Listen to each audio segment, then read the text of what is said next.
Good morning students.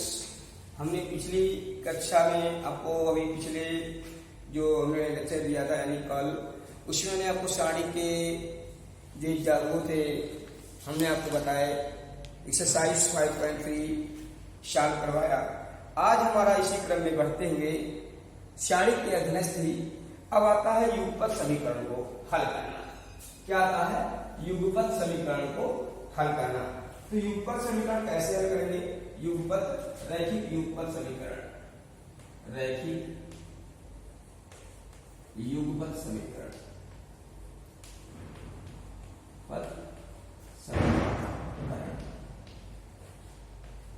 तो देखिए, आपने इससे पहले भी पढ़ा है युगपत समीकरण को हल करने का तरीका, कक्षा 6 से पढ़ते हुए आए हैं।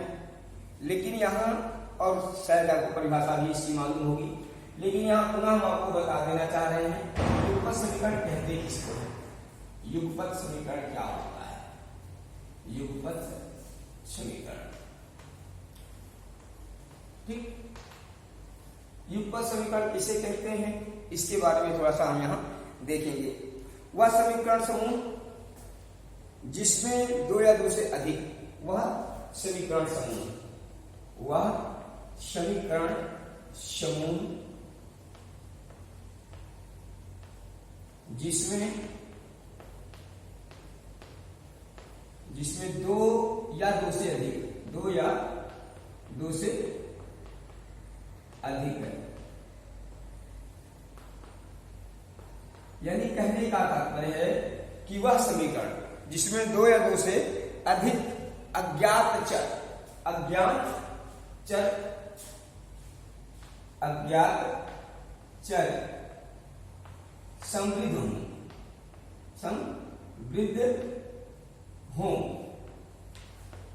समृद्ध हो तथा प्रत्येक समीकरण अज्ञात राशियों के समान तथा प्रत्येक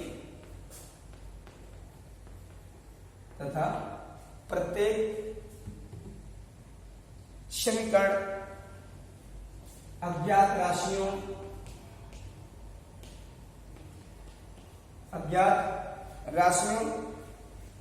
के समान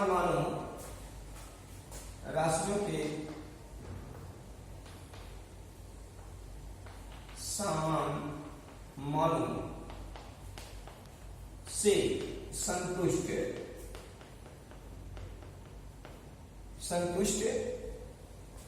होता है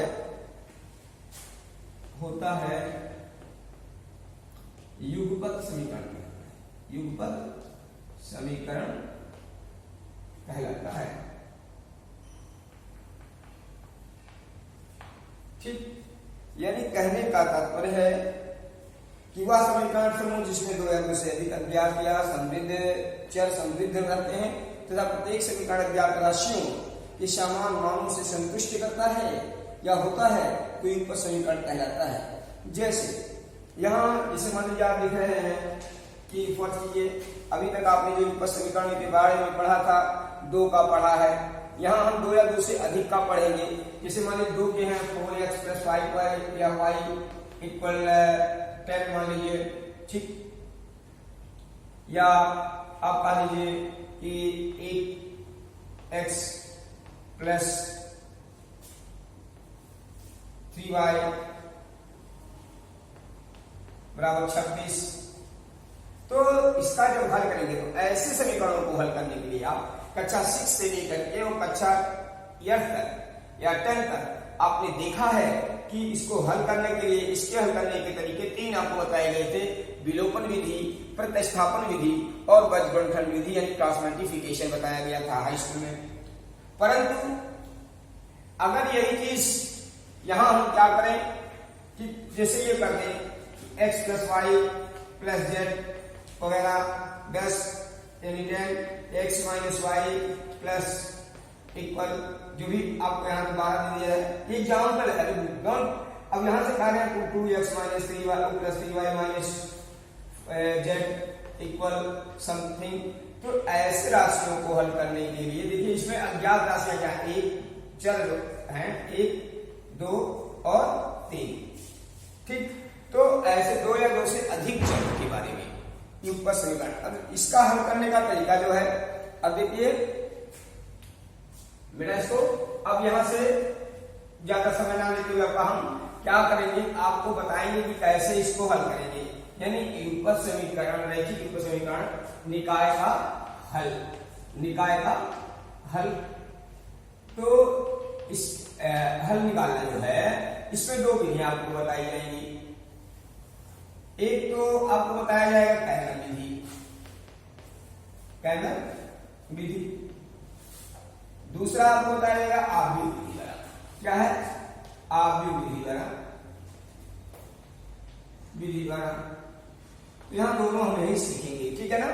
तो आइए देखते हैं, सबसे पहले हम क्या करते हैं कि आव्यूह विधि से हल करने का तरीका सीखते हैं, ठीक है ना। तो यहां इसके लिए दो चीजें आपको समझ दिखाई गई हैं। रैखिक समीकरण निकाय असमघात हो, असमघात हो तो उसके लिए क्या करेंगे, और समघातीय हो तो किसके लिए क्या करेंगे। अब देखिए असमघात यानी यदि रैखिक समीकरण निकाय असमघात हो, रैखिक समीकरण निकाय जो है, निकाय असमघात हो, यानी समान घात के ना हो, एक ही घात के ना हो, असमघातीय, समघात। तो असमघात का तात्पर्य क्या है कि उस ऐसे को हल करने के लिए यदि हम इसका निकालते हैं, यदि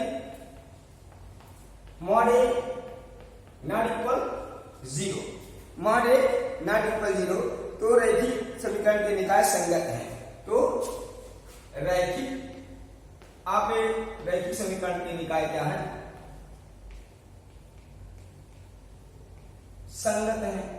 कहने का तात्पर्य है कि जब ये मॉड ए निकालना होता है, जब इसमें क्या तो 0 हो जाए, यानी नॉट इक्वल 0, 0 के बराबर ना आए, तो इसके निकाय संगत है और इसका हल अद्वितीय है। इसका हल क्या होता है?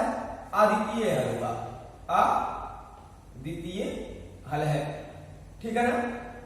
अब यहां से इसको हल करने के लिए क्या करेंगे, हम एक रूल अपनाते हैं कि ax इक्वल b, जहां a भी तो है, या हम ऐसे कह सकते हैं कि x इक्वल क्या है कि a inverse b, a inverse b से इसका संबोधन करेंगे, ठीक है ना। अब दूसरी चीज ये है कि अगर निकाय समघात है, ये तो ये हो गया, अगर समघात है निकाय, क्या है, अगर निकाय समघात है, जब निकाय समघात होगा तो क्या करेंगे, तब क्या है कि mod A equal 0, mod A equal not equal 0, ठीक। तो समीकरण के निकाय केवल शून्य हल होंगे। क्या होंगे? केवल शून्य हल होगा, हलों की संख्या केवल 1 होगी। अगर ये समघात होते हैं, यानी समान घात के होते हैं तो, ठीक है ना। निकायों के हलों की संख्या, अगर मान लीजिए यहां ये हो जाता है कि मॉड ए इक्वल 0, ऐसा आ जाता है, तो आप कहेंगे कि निकाय के अनंत हल होंगे। क्या होंगे? अनंत हल होंगे, संख्या अनंत है, यानी इसका हल तुच्छ होगा, तुच्छ कहलाता है, ठीक है ना। तो अब ज्यादा यहां ये नहीं, अब हम निकाय को हल करने का तरीका आव्यूह विधि के द्वारा देखते हैं। किसके द्वारा? आव्यूह विधि के माध्यम से, आव्यूह विधि द्वारा निकाय का हल हम यहां देखते हैं कैसे करेंगे। तो हम इसको एक एग्जाम्पल के माध्यम से आपको समझाने की कोशिश करेंगे, ठीक है ना। तो आइए चलते हैं, एक एग्जाम्पल हमारे समझ है कि 2x plus y, 2x plus y plus z equal 1, equation number first, and x minus 2y, x minus 2y minus 3z equal 1, and 3x plus 2y plus 4z, 3x plus 2y plus 4z equal 5, ठीक। समीकरण number 1, 2 and 3। अब देखिए समान घात हैं, तो सबसे पहला काम हम क्या करते हैं कि जहां ए भी लिखते हैं, पहले तो हम ए भी लिखते हैं, ए और बी। तो देखिए ए कैसे लिखते हैं, एक पल, तो एक पल क्या हो जाएगा, यहां से जो चरों की गुणांक होंगे यानी 2, 1, 1, देखिए 2, 1 और 1, फिर 1 -2 एंड -3, दूसरा है 3, 2, 4, ये हमारा ए कहलाएगा। बी क्या कहलाएगा, इसके जो बराबर है 1, 2 और 1 और 5, ये हमारा बी कहलाएगा। एक्स क्या कहलाएगा, एक्स, वाई और जेड। ठीक है, अब सबसे पहले काम हम क्या करेंगे कि सबसे पहला काम हम यहां मॉड ए निकालते हैं, जिससे हमको ये ज्ञात होगा कि इसके अद्वितीय हल है कि नहीं है। तो मॉड ए इक्वल, अब मॉड ए निकालने का तरीका आपको बताया गया, तो आरंभ में इसका विस्तार कर लें, यानी 2 और ये हो जाएगा 4 दूनी 8 -8 और 3 दूनी 6 -6 यानी +6 हो गया। ठीक, -1, अब इसको और इसको छोड़ देंगे तो 4 करने में 4 3 त्रिका 9, तो 4 + 3 त्रिका 9। अब देखिए यहां से भी प्लस, इसकी तीसरी पार्ट 1, अब क्या करेंगे, इसको और इसको छोड़ देंगे, 2 करने में 2 3 दूनी 6 यानी 2 + 6। अब इसको ऐड करेंगे, देखिए यहां से क्या हो गया, 2 इंटू 2 बचेगा -2 -1 इंटू 13 + 1 इंटू 8 अर्थात -4 -13 + 8, अर्थात यहां से 17 में से 8 जाएगा तो -9, अर्थात नॉट इक्वल 0। कहने का तात्पर्य है कि इसके अद्वितीय हल है, यानी एक हल जरूर होगा इसका। तो उसके लिए सबसे पहला काम आप जानते हैं क्या होता है कि x बराबर होता है A inverse B, A inverse B। यहां से पहले A इनवर्स निकाल दे समीकरण नंबर, इसको अगर मान लीजिए आप कुछ भी मान लेते हैं या ऐसे रहने दें, तो सबसे पहले हम A इनवर्स निकालने की कोशिश करेंगे, और A इनवर्स निकालने के लिए सबसे पहले हमको इसका सहखंडन निकालना पड़ेगा, यानी हम अब क्या निकालेंगे कि A11 निकालेंगे, A11।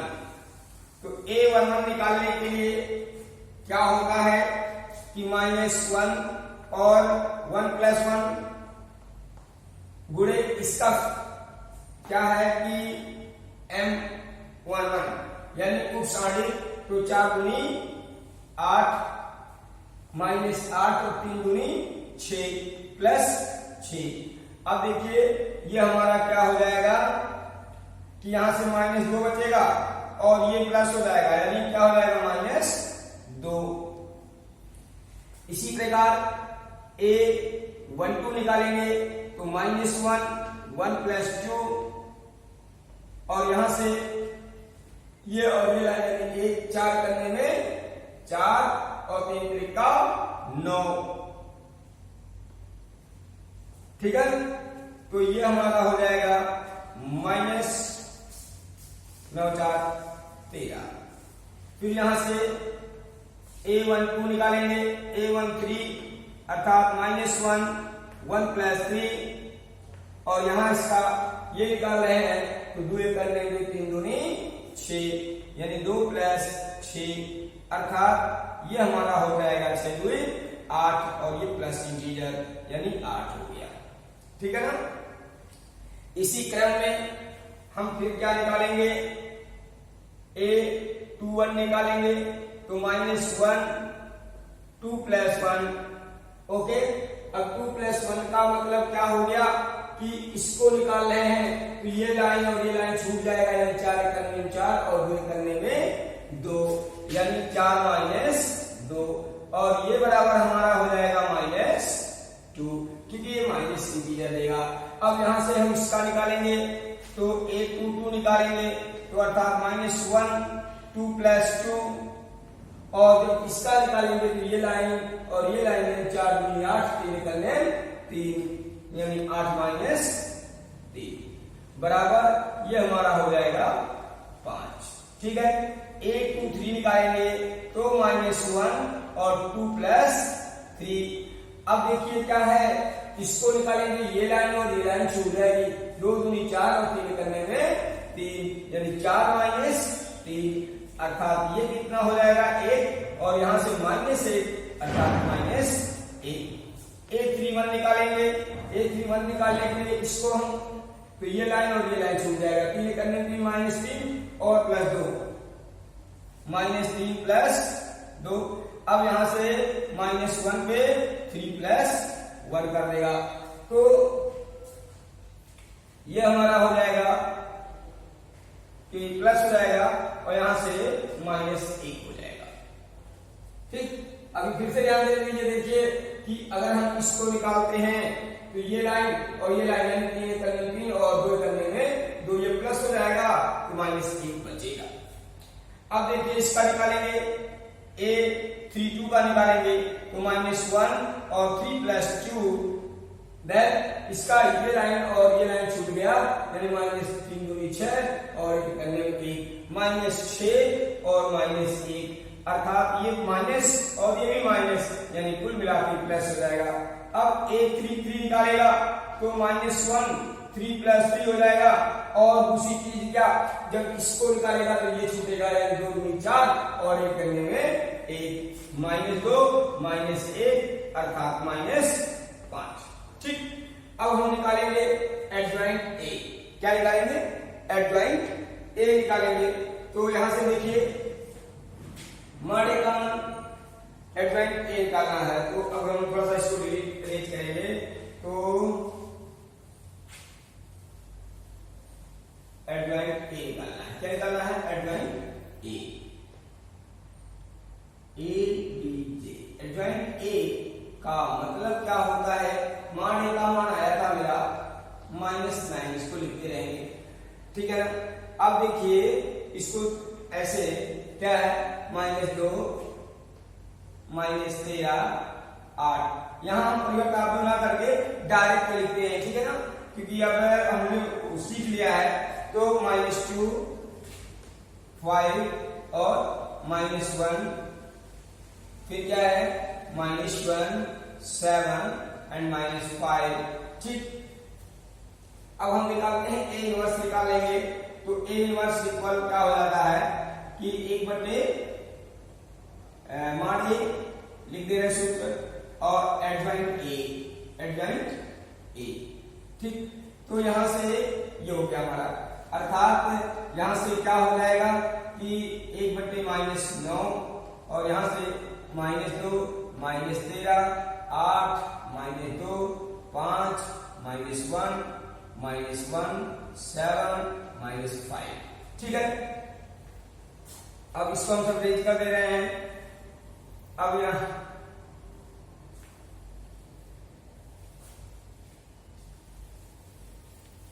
अब देखिए जो हमारा बी था, यही था बी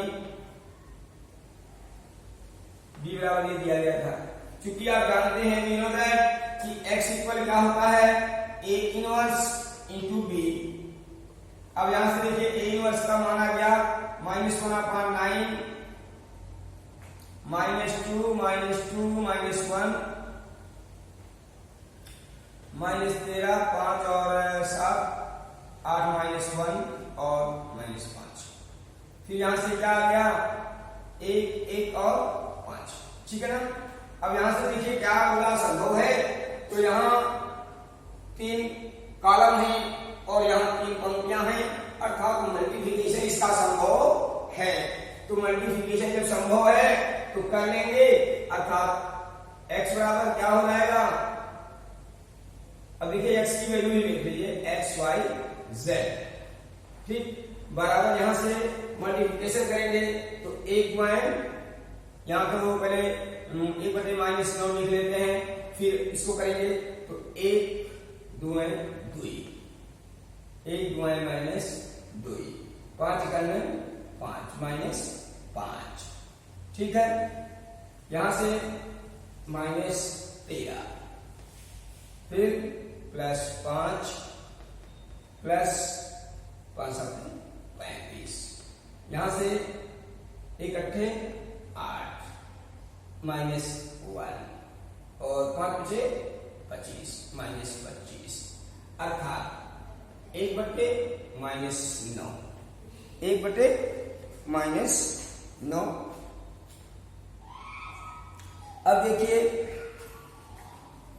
इसको थोड़ा सा ऐड कर लो भाई, 5 2 7 -9, 35 5 40 में से 13 घट जाएगा, 40 में से अगर 13 घटता है तो कितना आएगा, 27 आएगा, ठीक है।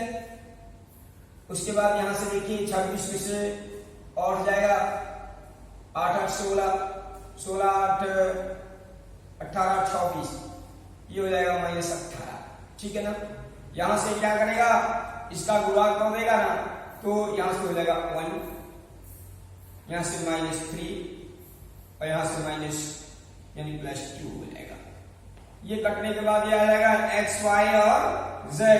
तो अब यहां से तुलना करेंगे, x बराबर क्या लिया 1, y बराबर -3 और z बराबर 2।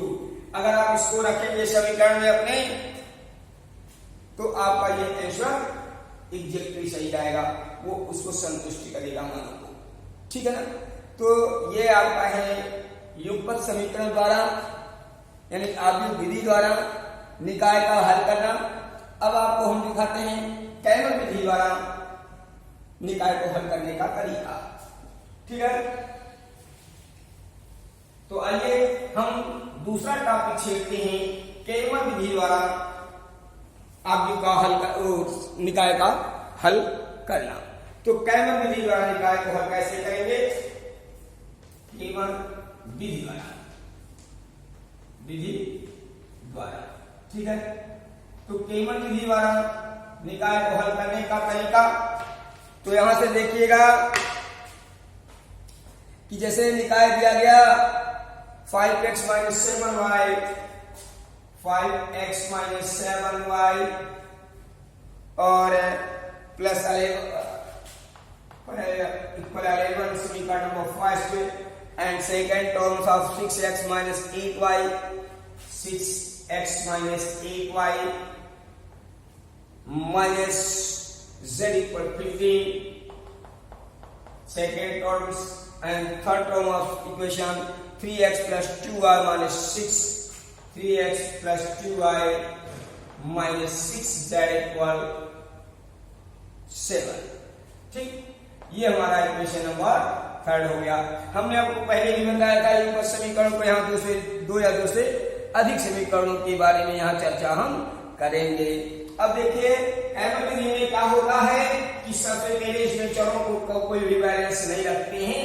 पहले क्या करेंगे, हम डेल डालेंगे यानी ये, और इसको इसके आगे के रूप में रखते हैं, यानी क्या हो जाएगा 5 6 3, ठीक, -7 -8 2, यहां से क्या हो जाएगा कि 1 -1 एंड -6, ओके।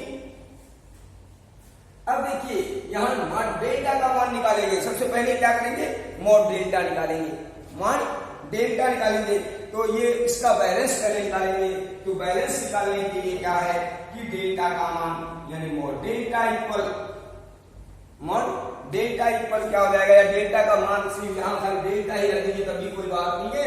अब डेल्टा इक्वल क्या हो जाएगा कि इसका विस्तार करेंगे यानी 5 और 6 8 6 48 यानी 48 प्लस 2 -7 और यहां से फिर इसको और इसको ढकेंगे तो 6 6 का -36 एंड 3 1 जा 3 + 3 देन प्लस थर्ड पोजीशन 1। अब इसका क्या करेंगे 2 6 जा 12 प्लस 8 3 जा 24। अब इसको हल करेंगे तो यहां से क्या हो जाएगा 5 इंटू 50 माइनस माइनस का प्लस इंटू ये हो जाएगा 33 माइनस 33 प्लस ये हो जाएगा 36। ओके देन गुणा करेगा तो डेल्टा इक्वल क्या हो गया कि 5 5 25 यानी 250 प्लस सॉरी माइनस 3 7 21 और 21 to 23 ठीक है and plus 36 add total add करेगा तो इसको क्या करेंगे यहां से ऐड करेंगे तो 6 में से 1 जाएगा 5 ठीक एंड 3 माइनस 3 अब यहां से 5 बचेगा ठीक है। अब देखिए इसमें क्या है 5 बच गया 2 माइनस 2 इक्वल 0 यानी डेल्टा का मान हो गया 55। अब हम निकालेंगे यहाँ डेल्टा x। डेल्टा x का लिखने का तरीका क्या हो जाएगा जिसको हम लिखेगा उसके गुणांकों को भूल जाएगा, उसके गुणांकों के स्थान पे ये रखेंगे 11 15 7 ये चीज रखेगा और इसके -7 -8 and 2 and 1 -1 and -6 ओके। अब यहां डेल्टा x की वैल्यू निकालेगा, क्या निकालेंगे डेल्टा x का मान निकालेंगे तो डेल्टा x इक्वल क्या हो जाएगा अर्थात यहां से फिर वही काम करेंगे x 11 तो 848 48 माइनस प्लस हो जाएगा 2 और यहां से -7 बाकी जो अब क्या हो जाएगा इसको लिखेगा तो ये भूल जाएगा ना तो 15 90 यानी -90 देखो इसको लिख रहा है तो ये लाइन और ये लाइन भूल रहा है ना तो पहुंचे और यहां हो जाएगा +7 करने में 7 और फिर हो जाएगा +1 इसको विराम करेगा इसको भूलेगा 15 दूनी 30 और 8 56 +56 ठीक। अब देखिए इसको हल करेंगे तो क्या हो जाएगा 11 25 55 550 डायरेक्ट कर दे रहा है और यहां से देखिए ये माइनस भी तो होता है ये प्लस हो जाएगा और यहां से का बचेगा तो अब घटाएंगे ना तो यहां से बचेगा 83 तो गुणा करेंगे 7 में क्या 23 और 8 7 56 और 2 58 यानी इसको आपको देखना है कैसे कितने परफेक्टली से आप गुणा कर ले जाएंगे वो आपके ऊपर डिपेंड करता है। गुणा आपका अच्छा रहेगा तो आंसर आपका अच्छा आएगा, नहीं तो फिर आपको थोड़ा सा कष्ट झेलना पड़ेगा। अब यहां से देखिए तो -31 बचेगा और -31 को यहां से घटाएंगे तो ये बचेगा 5 ठीक है और यहां बचेगा भी 5। अब इसका मान भी अब देखिए डेल्टा y लिखेगा तो डेल्टा y में क्या है कि अब इसमें ऐसे रहने देंगे 5 6 और 3 अब यहां से ये रख देंगे 11 15 7 यानी ये ध्यान दीजिए कि जिस पद को लिखना है उसके गुणांक को इससे ट्रांसफर कर देंगे, बाकी सेम पैटर्न को हम लागू करेंगे ठीक है ना। अब इसका मान निकालेंगे डेल्टा y का मान जब निकालेंगे तो यहां से क्या हो जाएगा कि 5 और ये हो जाएगा 15 छक्का 90 -90 और 4 सेकंड 7 तो -90 और 7 यहां से -11 और ये हो जाएगा हमारा इसको लाइन को छोड़ देगा कुछ अच्छा 36 और +3 ठीक है ना। अब देखिए 1 लिखेगा +1 तो इसको लाइन को छोड़ देगा 7 42 -15 45। अब देखिए यहां से अब क्या करेंगे तो ये बचेगा हमारा 83 तो यहां से गुणा करेंगे 15 यह बचा 8 40 या 41 -415 ठीक है। अब देखिए यहां से प्लस हो जाएगा यहां 33 बचेगा 11 33 और 39 प्लस 39, ठीक है। और यहां से बचेगा -3, ठीक। अब देखिए ये कितना हो गया, तो 5 3 यहां से 8 1 4 माइनस प्लस 339 बराबर बचेगा क्या,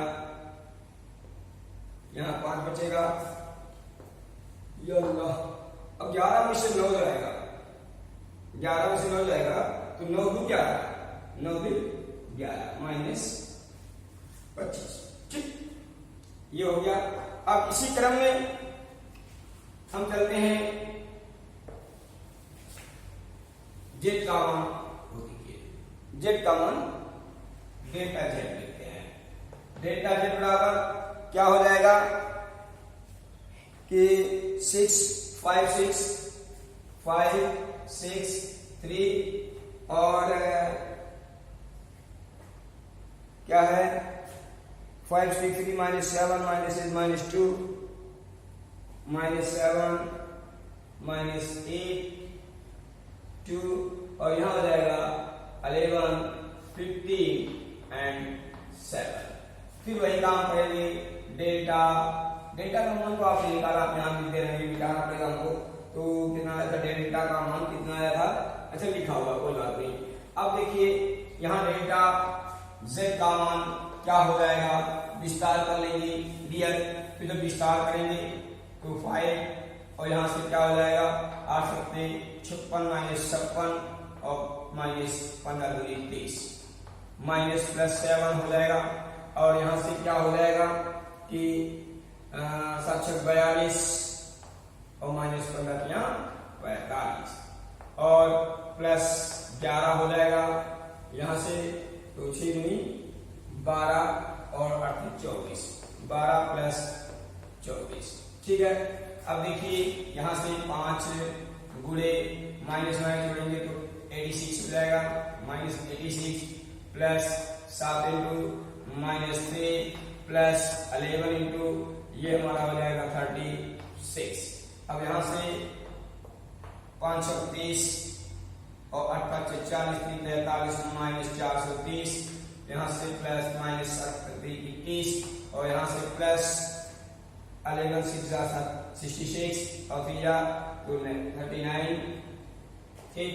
अब देखिए यहां से ऐड करेंगे तो ये हो जाएगा 1 5 एंड 4 -396 प्लस, अब इसको जब घटाएंगे तो देखिए माइनस तो आएगा ही,